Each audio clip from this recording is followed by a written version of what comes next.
So FSHD I've nicknamed the slow death. I describe it as a rapid ageing disease. Slowly your muscle cells die and your body collapses around them. So how am I affected today? Well, I need 24 hours a day of care to survive. I can't stand up, I can't turn over in bed, I have problems breathing, I can't go to the toilet without help, I can't comb my hair, I struggle to brush my teeth, I'm losing the ability to hold a fork or a spoon. I lost the ability to use a knife several years ago. I can't eat without using a bib, and I struggle to use a keyboard. I have problems dictating because my words are slurred.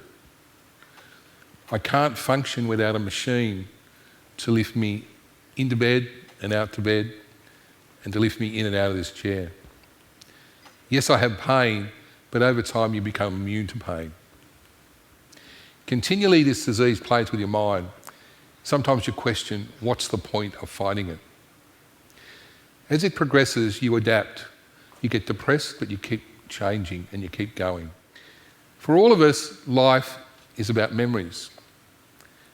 Sadly, some of my memories include things like the first time I fell in Martin Place, or the first time I could not get out of a toilet on a plane, but also the first time I hugged my children when they were born, and the fear I had of not being strong enough to hold them. Despite all my physical limitations, I still work well in excess of 40 hours a week. You see, I'm driven to find a cure for this disease. Let me explain why. I was diagnosed with FSHD at the age of 28. We owned a house in the suburbs and my wife and I were planning a family. I was also very successful in business. I kept getting promoted at work. In fact, at 28, I was estate manager for a major real estate finance company.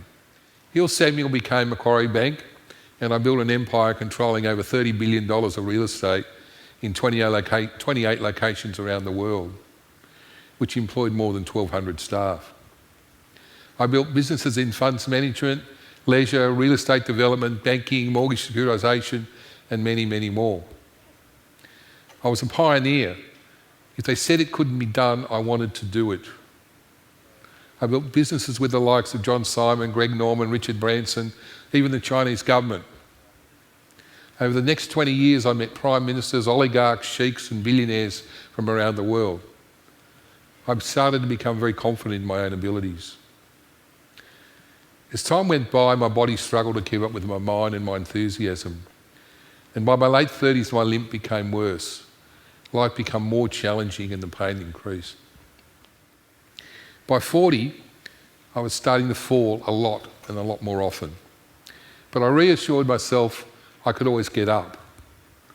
It was ugly to watch, but all I needed was something to hang on to. I couldn't walk up steps without railings. Buses didn't work for me. Airports were too big. I started to use a walking stick when travelling, and I kept falling.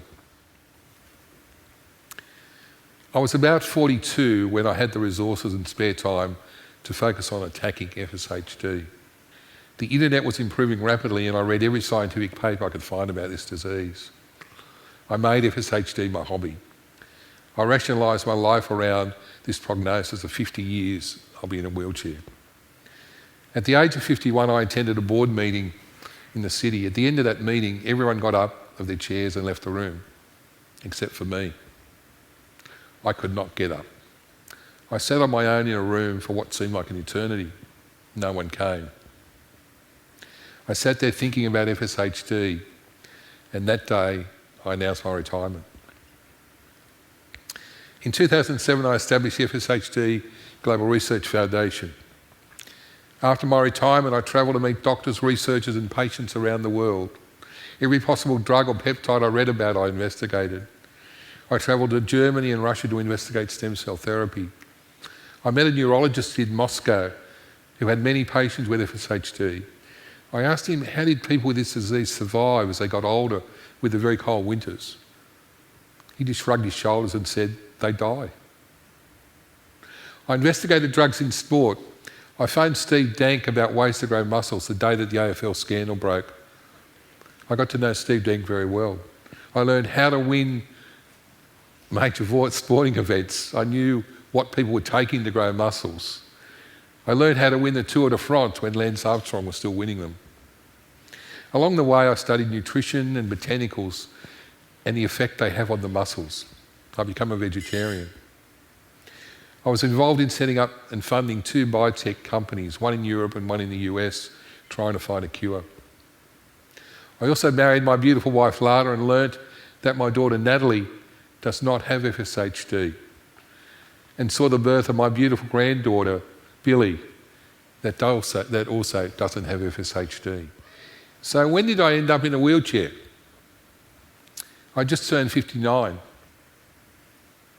I'd just been lifted out of the car by my assistant Gary. I walked about 5 steps with my walking stick in my right hand and Gary holding my left arm, just like I had done for many years. I couldn't fall like this.